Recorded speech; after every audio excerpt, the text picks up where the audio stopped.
সব সইতে পারেন, দুটো জিনিস পারবেন না, একটা ভক্তের অহংকার, একটা ভক্তের চোখের জল। উদ্ধারণ দত্তের নয়নের জল যখনই গোবিন্দ নিতাই চাঁদের চরণে পড়েছে, উঠে বসলেন। দেখি উদ্ধারণ, তোমার চোখের জল, চোখটা মোছো। প্রভু, না না, কাঁদছি কেন জানো? তোমাকে কথা দিলাম তোমার বিয়ের জন্য মেয়ে দেখব, কিন্তু কথা দিলেই কি সব হয়? তোমার আশীর্বাদ থাকতে হবে তো। আমি তোমায় বলছি, মেয়ে তুমি পাবে। যেই হৃদয় চাঁদ মনে করিয়ে দিয়েছে মেয়ে তুমি পাবে, উদ্ধারণ দত্তের মনে পড়ে গেছে বর্ধমান জেলার অম্বিকা কালনার গৌরীদাস পণ্ডিতের বড় ভাই সূর্যদাস পণ্ডিতের দুটি কন্যা। বড় মেয়ের নাম বসুধা, ছোট মেয়ের নাম জাহ্নবা। দুটি মেয়েরই তো বিয়ের বয়স হয়েছে। উদ্ধারণ দত্ত আর এই গৌরীদাস পণ্ডিত সম্পর্কে বন্ধু। তাহলে বন্ধুর বড় ভাইয়ের দুই মেয়ে, ওরাও আমার কন্যা সমতুল্য বলে কথা। হ্যাঁ, যদি একটি মেয়েরও সঙ্গে প্রভুর গাঁটছড়াটা বেঁধে দিতে পারি, তাহলে আমার প্রভুরও মেয়ে পাওয়া হয়ে গেল, আর ও বাবা হয়ে কন্যা দায়গ্রস্ত থেকে একটা মুক্তি লাভ করলো। মনে রাখবেন, আস্তে কথা বলবেন না, একদম আস্তে। যারা প্রসাদ পেতে যাচ্ছে তাদেরকে একটু জায়গা করে দেন যাওয়ার। আর এই জায়গায় আমি আরেকটি কথা অনুরোধ করি কমিটির দাদা ভাইদের জন্য, যারা আজকে এই গ্রামবাসী বর্গ এবং যারা দায়িত্ব নিয়ে হরিনামের আয়োজন করেছেন। অনেক অনেক জায়গায় কীর্তনে গেলে অনেক ভক্তরা আসেন, যেমন আজকে এই বাবারা এসেছেন, প্রায় জায়গায় যান আমার গান শুনতে। তা যখন চলে যাচ্ছেন ফিরে কীর্তন শেষ হওয়ার পরে, বিশ্রামের পরে, তা আমি বললাম, বাবা আপনারা সেবা করবেন না? বলছে, বাবা সেবা করতাম কিন্তু পারলাম না। কেন? বলছে, প্রসাদ তো হয় নাই। প্রসাদ যদি না হয় তা পাবো কি করে? ফিরে যেতে হচ্ছে। তা আমি এইটা গ্রামবাসী বর্গ যারা আছেন, জ্ঞানীগুণীজন এবং কমিটির যারা রয়েছেন, সকলের উদ্দেশ্যে বলবো, আগামীতে যখন হরিনাম হবে, আমি আসি চাই আর না সেটা বড় কথা নয়, যখন হরিনাম সংকীর্তন হবে আপনারা প্রসাদ প্রস্তুতের ব্যবস্থা করবেন। প্রসাদ করতে গেলে তো আর মারামারি করতে হবে না, একবারে অপারেশন সিঁদুর তো নয় যে একবারে ট্যাঙ্কি কামান টামান নিয়ে চলে আসতে হবে, তা না। দুটো কাজ করতে হবে। কি? নিরামিষ ডেকোরেটর আর নিরামিষ পূজারী। মানে যে পূজারী লুঙ্গি পরেছে, বিড়ি টানছে, খুন্তিও ঠেলছে, এটি চলবে না, এটি চলবে না। এ চমা নিরামিষ। এটা হলো আমার যাই ব্যবস্থা হোক, যদি শুধু বাঁধাকপি চচ্চড়ি আর ডালও যদি হয়, ওটাই হলো, ওইটাই ভগবানের মন্দিরে ভোগ নিবেদন হলো থালায় করে এনে, সেইটা নিয়ে গিয়ে সকল প্রসাদে ছড়িয়ে দেওয়া হলো। এইবার মানুষের পাতে দেওয়া হলো, মানুষের নামও শুনছে, প্রসাদও পাচ্ছে, আত্মা পরমাত্মা দুটোরই কল্যাণ হচ্ছে। আর যদি প্রসাদ না হয়, যতই ফ্রাইড রাইস আলুর দম যাই হোক, সেই কর্ম কিন্তু হলো না। কেন জানো? যত শ্রোতাবর্গ আসে, যত ভক্তরা আসে, মানুষের পাতে প্রসাদ দেওয়া এটাও একটা ভাগ্যের ব্যাপার। এই যে মায়েরা বসে আছেন সবাই, হ্যাঁ, সারা জীবন রান্না করেছেন সংসারের জন্যে। মনে রাখবেন, যেদিনকে ভগবানের জন্য রসই প্রস্তুত করবেন নাকে মুখে কাপড় বেঁধে, সেদিন জানবেন আপনার রান্না শেখা সার্থক হয়েছে, তার আগে হয় নাই। কেননা ভগবানের জন্যে সেবাদ্রব্য প্রস্তুত করা সকলার ভাগ্যে হবে না। হ্যাঁ, আমার মেদিনীপুরে চলুন, একটা একটা মহোৎসবে যত কম করে লোক হয় 10 থেকে 15,000। আমি কমে বললাম, হ্যাঁ 10 থেকে 15,000। মেদিনীপুরের লোক একটু প্রসাদের প্রতি টান বেশি আর কি, নিমন্ত্রণ না করলেও দল বেঁধে চলে যায়, বলে প্রসাদ। কিন্তু বিয়ে বাড়িতে আপনি না ডাকলে কেউ আসবে না, কিন্তু মহোৎসব করুন, লাইন দিয়ে লোকে আসছে। হ্যাঁ, মনে রাখবেন। কিন্তু যত মানুষে আসছে 10-15,000, সকলের পাতে গিয়ে প্রসাদই পড়ছে, সব প্রসাদ। তা আমি বলি, এত লক্ষ লক্ষ টাকা খরচা করছেন, এত গুণী গুণী কীর্তনীয়াদের এনেছেন, এই যে আমার পরাধারানিধি গাইবেন, হ্যাঁ, এত ভালো ভালো মানুষদেরকে ডেকে এনেছেন, আর একটু একটু যদি সম্পূর্ণ। আমি অনেক হরিবাসরে আপনাদের দক্ষিণ 24 পরগনা ক্যানিংয়ের দিকে অনেক জায়গায় বলে আমি এটা পরিবর্তন করিয়ে দিতে পেরেছি। একটু যদি নিজেরা চোখ কান খোলা রাখেন, কেন জানেন, আমি এই কোণের দিকে যে বাবারা বসে আছেন সবার জন্য বলবো, সনাতন ধর্ম কিন্তু একবারে তলানিতে গিয়ে ঠেকেছে। অবস্থা খুব খারাপ ধর্মের অবস্থা। হ্যাঁ, যদি আমরা নিজেরা সচেষ্ট না হই, এ ধর্ম বাঁচাবার ক্ষমতা কারণ নাই, কারণ নাই। হ্যাঁ, এই যে এত সুন্দর মন্দিরটা করেছেন, সকলে মিলে ভিক্ষা করে চাঁদা তুলে এই হরি মন্দিরের উপরটায় একটা মাইক লাগাবেন। প্রত্যেক দিন ভোর 5টায় আমার ইসলাম ধর্মের ভাইয়েরা তাদের মসজিদে মাইকের মাধ্যমে আজান দেয়, নামাজ পড়ে, অবশ্যই ভালো পড়ুক। আমাদের গ্রামের হিন্দু মন্দিরে ভোর 4টের থেকে মাইকের মাধ্যমে হরিনাম সংকীর্তন বাজবে।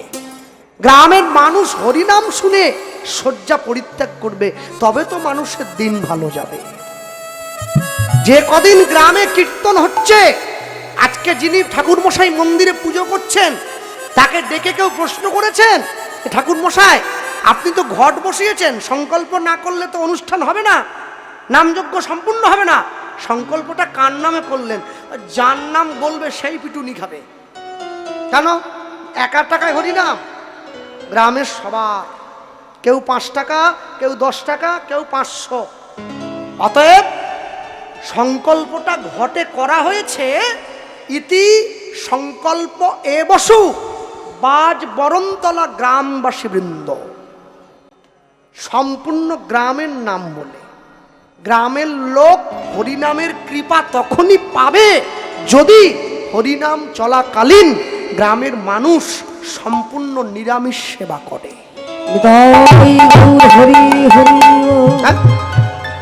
গ্রামে কীর্তন হচ্ছে, তোমরা ডিম চাউমিনও খাচ্ছ, কীর্তনও শুনছো। মেয়ে জামাইকে একটু বোঝাও, কুটুম বাটুমকে একটু বোঝাও যে হ্যাঁ রে দাঁড়িয়ে যায় একটু, কালকে তো ভোগ নাকি, হ্যাঁ কাল দুপুরে কীর্তন হয়ে নগর সংকীর্তন হয়ে বিশ্রাম হয়ে যাবে, তারপরে কুটুমকে নিয়ে গিয়ে মুরগির ঘরে ঢুকিয়ে দেবে, ধরবে আর খাবে, ধরবে আর খাবে, ধর কম যেন না পড়ে। বলতে চাইনি, এসে যায়, এসে যায়, কি করি। হ্যাঁ, এই 3টে দিন একটু থেমে গেলে একটু ভালো হয় আর কি, একটু ভালো হয়। হ্যাঁ, এক একটা জায়গায় কি, হ্যাঁ এটা খুব ভালো, এটা খুব ভালো প্রয়াস। সেই যে সম্পূর্ণ গ্রাম যে নিরামিষ হয়েছে, এটি অত্যন্ত শুভ প্রয়াস বলে আমি মনে করি। হ্যাঁ, এক একটি বাড়িতে আমি গিয়েছি, আমাকে থাকার জায়গা দিয়েছে, সেই গ্রামে কীর্তন করতে গিয়েছি, এমন রসুনের গন্ধ, আমি যে 1 ঘন্টা বসবো আমার প্রাণ একবার জায়ের বাবরে অবস্থা। আর সেই বাড়ির মাকে যখন জিজ্ঞাসা করলাম, মা রসুনটা আজকেই করতে হচ্ছে, বলে জামাইটা এসেছে, জামাইটা এসে। আপনি তো প্রতি বছর আসবেন, জামাই কি সবসময় আসবে? হাতে বাড়তে হবে, বাড়তিছি। হ্যাঁ, আমার দল বলে কি হবে, আমি কোনো রকম করে পালিছ, আর কি করব, কিছু করার নেই রে বাবা। নোংরা জলে হাত ধুলে হাত কি পরিষ্কার হয়? হাত আরো নোংরা হয়ে যায়, হাত আরো অপরিষ্কার হয়ে যায়। মনে রাখবেন, হ্যাঁ অনেক যত্ন করে না আত্মার উন্নতি করতে হয় মা, একটু অবহেলা করলে তার অবনতি হয়ে যায়। আত্মার উন্নতি করলে তবেই জীবনের উন্নতি ঘটে, না হলে কোনোদিন ঘটে না। তাই আত্মার উন্নতি করবে। ভালো শাড়ি পরেছো, ভালো গয়না পরেছো, ভালো সেজেছো, ভালো করে চুলটা যেমন বিনুনি করেছো, নিজের বাইরেটা যেমন করে সাজিয়েছো, ভেতরটাকে সাজাও, তবেই তো সাজ। আমাদের তো উপরে ফ্যাশন, ভিতরে শ্মশান। এই শ্মশানকে ঢাকা দেওয়ার জন্য ফ্যাশন। যতই লিপস্টিক ম্যাট ফিনিশ, যতই লিপ লস ব্যবহার করি না কেন, অন্তর থেকে যে পবিত্র থাকবে তার ম্যাট লিপস্টিকের দরকার হয় না, সে এমনি সুন্দরী হয়। আর যদি আমার মতোই অন্তর থেকে পরিষ্কার না হয়, 8:30টায় গান, আমাকে 7টার থেকে বসতে হয়েছে, কেন চকচক না করলে লোকে পালিয়ে যাবে, উঠে বলে ও কীর্তনিয়া কালা, দূর পালিয়ে যাবে। তাতেই কত লোকের রিপোর্ট বলে দাদা একটু ভুঁড়ি নেই আপনার, একটু পেটটা সামনের দিকে মানাতো আর কি, মানে মানাতো আর কি, চেষ্টা করে ভুঁড়ি কমাচ্ছি মুড়ি খেয়ে, ও বলে ভুঁড়ি থাকলে ভালো হতো। কি যন্ত্রণা রে বাবা, যাক সেদান সেটা। নিতাই চাঁদের চরণটা জড়িয়ে ধরে যখনই অনুমতি পেয়েছে, আমি বলে রাখি এই প্রসঙ্গে আপনাদের সকলকে, এই গৌরীদাস পণ্ডিত এবং সূর্যদাস পণ্ডিত দুই ভাই। গৌরীদাস পণ্ডিত মহাপ্রভুর একনিষ্ঠ ভক্ত। তখন মহাপ্রভু নবদ্বীপ ছেড়ে সন্ন্যাস হয়ে গিয়েছিলেন, সকলে আর কথা বলো না, সকলে মহাপ্রভুকে দেখতে গিয়েছিল, কিন্তু গৌরীদাস পণ্ডিত যান নাই। অভিমান করেছিল, প্রভু এই চাচর চিকুর কেশ, এই হলুদ বসন আমি তো দেখতে পাবো না, আমি যাবো না। ভক্ত যদি ভগবানের কাছে না যায়, ভগবান ভক্তের দরজায় ছুটে আসে, যদি ভক্তের মতো ভক্ত হয়। মহাপ্রভু নিতাই চাঁদকে সাথে নিয়ে একটা নৌকো করে গৌরীদাস পণ্ডিতের ঘরে এসেছিলেন। মহাপ্রভু যেই ঘাটে নৌকোটা বেঁধে বিশ্রাম করেছিলেন, ওই ঘাটটার নাম দিয়েছিলেন প্রাণের হিয়া। ওই প্রাণের হিয়া নামটা বর্তমানে ছোট হয়ে নাম হয়েছে পানোরিয়া, বর্ধমান। বাস চলছে হাওড়া পানোরিয়া, এটা মহাপ্রভুর দেওয়া নাম। হ্যাঁ, গৌরীদাস পণ্ডিতের ঘরে গিয়ে ওই নৌকোর যে দাঁড়টা বৈঠাটা, ওইটা গৌরীদাস পণ্ডিতের হাতে দিয়েছিলেন। গৌরীদাস এইটা ধরো, প্রভু এইটা নিয়ে আমি কি করব, শোনো, যেমন করে এই বৈঠাটা দিয়ে গঙ্গা বক্ষ থেকে আমি তোমার ঘরে এলাম, তুমি তেমনি করে কলিযুগের জীবকে হরিনামের নৌকায় বসিয়ে এই বৈঠাটা দিয়ে ভবসিন্ধুর ঘাটটা পার করে দিও। আমরা গিয়েছিলাম গৌরীদাস পণ্ডিতের শ্রীপাঠে, এখনো যাবেন, সেই বৈঠা পুরোহিতকে বলবেন আপনাদের হাতে দেবে, দেখবেন মহাপ্রভুর হাতের পরশ সে বৈঠাতে এখনো আছে। গৌরীদাস পণ্ডিতের ঘরে মহাপ্রভু 3 দিন ছিলেন। 4 দিনের দিন নিতাই চাঁদকে সাথে নিয়ে বেরিয়ে চলে যাচ্ছেন। গৌরীদাস পণ্ডিত দরজাটা আগলে দাঁড়িয়েছেন। একই গৌরীদাস, ছেড়ে দাও না, এসছো নিজের ইচ্ছায়, যাবে তুমি আমার ইচ্ছায়। এত যদি তোমার শক্তি, দেখি ধাক্কা দিয়ে আমাকে ফেলে দিয়ে চলে যাও তো, যাও না। গৌরীদাস পণ্ডিত কে জানো মা? গৌরীদাস পণ্ডিত হচ্ছে ব্রজলীলার সুবল সখা, ব্রজের সুবল, কলিতে গৌরীদাস। যে ব্রজলীলায় সুবল, সে রামলীলায় বিভীষণের পুত্র তরণী সেন। বিভীষণের পুত্র তরণী সেন রামকে মারবার জন্য ছুটে গিয়েছে, চিৎকার করছে কোথায় রাম, কোথায় রাম। এই রাম রাম বলতে বলতে তার মৃত্যু ঘটেছিল ওই রাম রাবণের যুদ্ধে, লঙ্কার মাটিতে। মৃত্যুর সময় রামের নাম উচ্চারণ করেছিল সুবল, উচ্চারণ করেছিল বলে পরবর্তী যুগে তার জন্ম হয়েছিল সখা সুবল নামে। সেই সেবা করার স্বাদ মেটে নাই, কলিকালে আবার এসেছে গৌরীদাস পণ্ডিত রূপে। হ্যাঁ ভক্তমণ্ডলী মায়েরা, মহাপ্রভু গৌরীদাস পণ্ডিতকে বলছেন তোমার কি ইচ্ছে গৌরীদাস? গৌরীদাস পণ্ডিত বলছে প্রভু আমি চাই তুমি আমার ঘরে থাকবে, আর কোনোদিন যেন না যাও। মহাপ্রভু নবদ্বীপ থেকে অনাদিমোহন কর্মকারকে দিয়ে 2টো নিম কাঠের গোড়ে আনিয়ে একই রকমের নিতাই গৌরের মতো দেখতে 2টি শ্রীবিগ্রহ বানিয়ে গৌরীদাস পণ্ডিতের হাতে দিয়েছিলেন। আজ থেকে আমরা নিতাই গৌর 2 ভাই যা, এই কাঠের ঠাকুরও তাই, তুমি সেবা করো।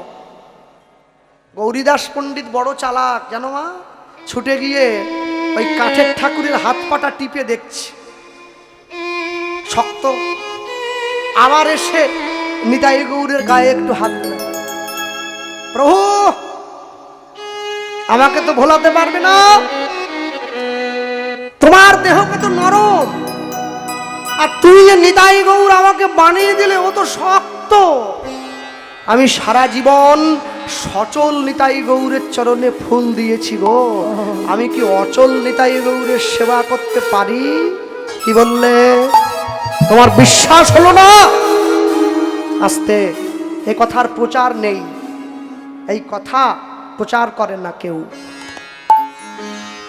এই কথা বন্ধ হয়ে গেছে প্রচার হওয়া।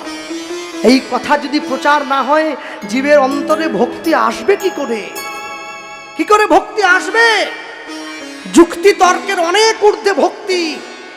যুক্তি দিয়ে কোনোদিন ভক্তি পাওয়া যায় না, ভক্তি না এলে মুক্তি লাভ হয় না। পরের দিন দুপুর বেলায় গৌরীদাস পণ্ডিতকে মহাপ্রভু নির্দেশ দিয়েছেন, দুটো নয়, তুমি 4টে আসন পাতবে, 4টে পাতা দিয়ে দেবে, 4টে পাতায় অন্ন ব্যঞ্জন দেবে, জল দিয়ে দেবে গ্লাসে। প্রভু 4টে কার জন্য?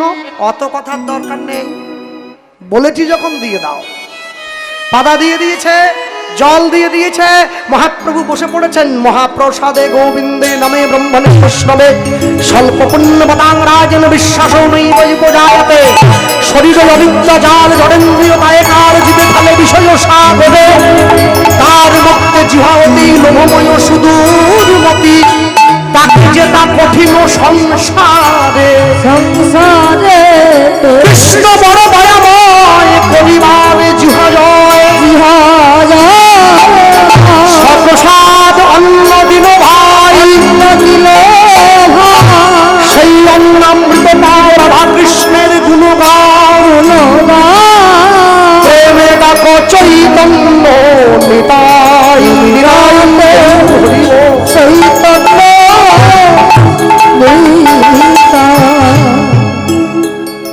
যেই মহাপ্রভু বসে ভোজন ডাক দিয়ে আচমন করে নিবেদন করে প্রসাদ বদনে তুলতে গেল, ডাক দিলেন, কই এসো। গৌরীদাস পণ্ডিত তাকিয়ে দেখছে, সেই কাঠের সিংহাসন থেকে কাঠের নিতাই গৌর নেমে এসে সেই আসনে বসে নিতাই গৌরের সঙ্গে প্রসাদ সেবায় ব্যস্ত হয়ে উঠেছে। গৌরীদাস পণ্ডিত ছুটে গিয়ে মহাপ্রভুর চরণে পড়েছেন, প্রভু আমার অন্যায় হয়ে গেছে, অন্যায় হয়ে গেছে, লোক সব নিস্তারিতে তোমা অবতার, মুই বড় দুঃখী, মনে করো উদ্ধার। চরণে পড়েছি, আমায় ক্ষমা করে দাও। গৌরীদাস, আজ থেকে এই কাঠের নিতাই গৌরকে তুমি সেবা করবে। যখনই তোমার কথা বলার ইচ্ছা হবে তুমি গিয়ে ডাক দিও, আমরা সাড়া দেব, আমরা সাড়া দেব। গৌরীদাস পণ্ডিতের স্ত্রীর নাম হচ্ছে মহামায়া দেবী। গৌরীদাস পণ্ডিতকে বলছে, হ্যাঁ গো স্বামী, তুমি যে নিতাই গৌরকে ভালোবাসা দিয়ে বেঁধে রাখলে, তোমার থেকে যদি বেশি ভালোবাসা কেউ দেয়, নিতাই গৌর তো তার সঙ্গে বেরিয়ে চলে যাবে, তোমাকে সারা জীবন কাঁদতে হবে। ঠিক ঠিক, তুমি মন্দ বলনি, ঠিক বলেছ, ঠিক বলেছ। আচ্ছা, নিতাই গৌরের দিকে এক দৃষ্টে কেউ তাকিয়ে থাকলে, চোখে চোখে মিল হলে তবেই তো ভালোবাসা বাড়বে। বাড়াচ্ছি, বাড়াচ্ছি, তাকাতেই দেব না, দেখতেই দেব না। প্রত্যেক 10 মিনিট অন্তর মন্দিরের দরজা বন্ধ করে দেব, সারাদিন বসে থাকবো, বন্ধ করে দেব, 10 মিনিট পরে আবার খুলবো। কেউ যদি এক দৃষ্টে দেখতেই না পারে তো মনের মিল হবে কি করে? আজও পর্যন্ত অম্বিকা কালনায় গেলে দর্শন করবেন, মহাপ্রভুর ঝলক দর্শন, সাক্ষাৎ মহাপ্রভু। প্রত্যেক 10 মিনিট অন্তর মন্দিরের দরজা বন্ধ হয়ে যায়, আবার খুলে দেওয়া হয়, আবার বন্ধ হয়ে যায়। একটা লোক বসেই আছে ওইটা করার জন্য।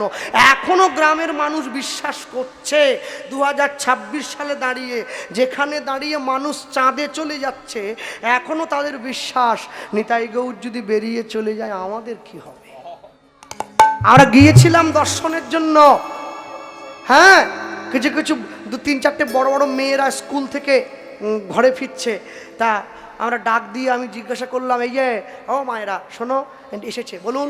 বলছে, আমি বললাম যে গৌরীদাস পণ্ডিতের শ্রীপাঠে যাব, রাস্তাটা। বলছে, আপনি গলায় তুলসীর মালা রেখেছেন, কিছু করেন টরেন নাকি? আমি বললাম, হ্যাঁ কীর্তন টীর্তন করি। বলে, ইউটিউবে আপনাকে দেখেছি। তা আমি বললাম হ্যাঁ, তো ঠিকানা একটু বললে ভালো হতো আর কি।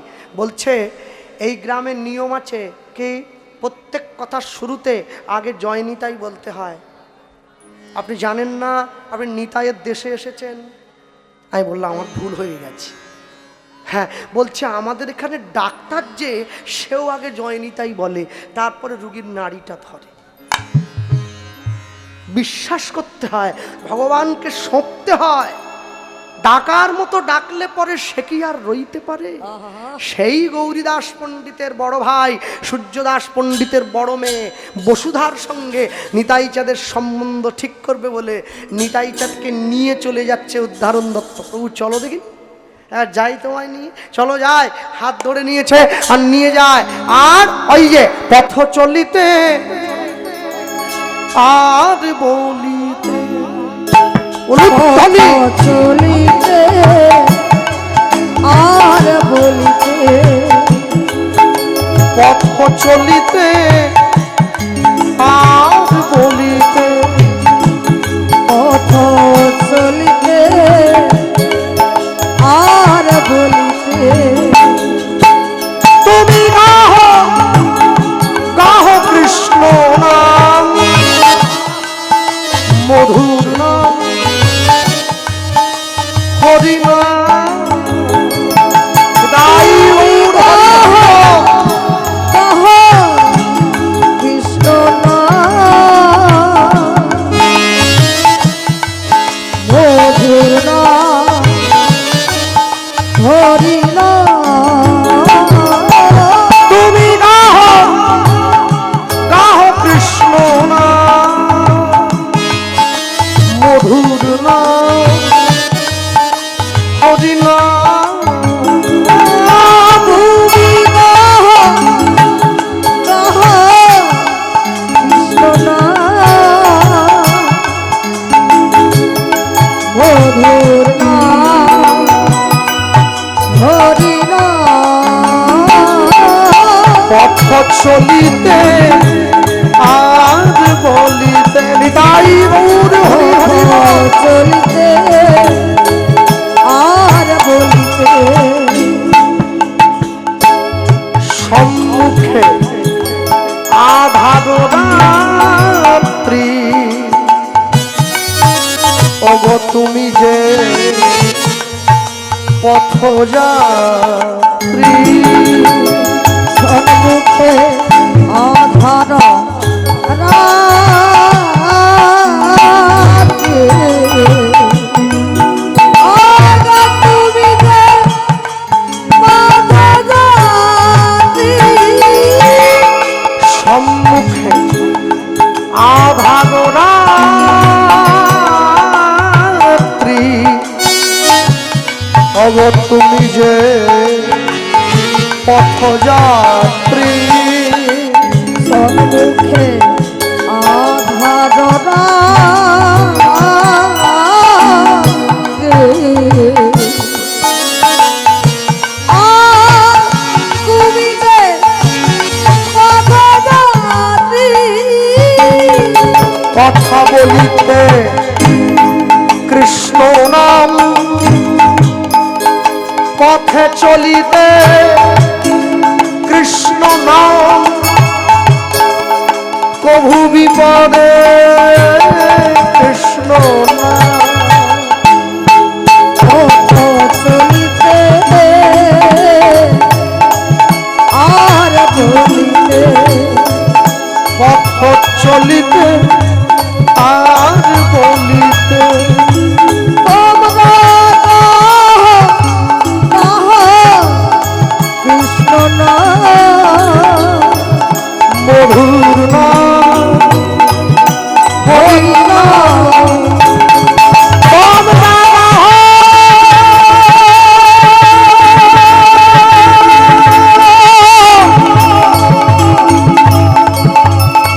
কৃষ্ণ নাম,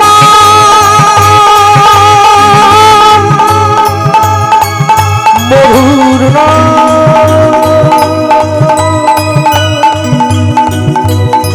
গাহো নাম,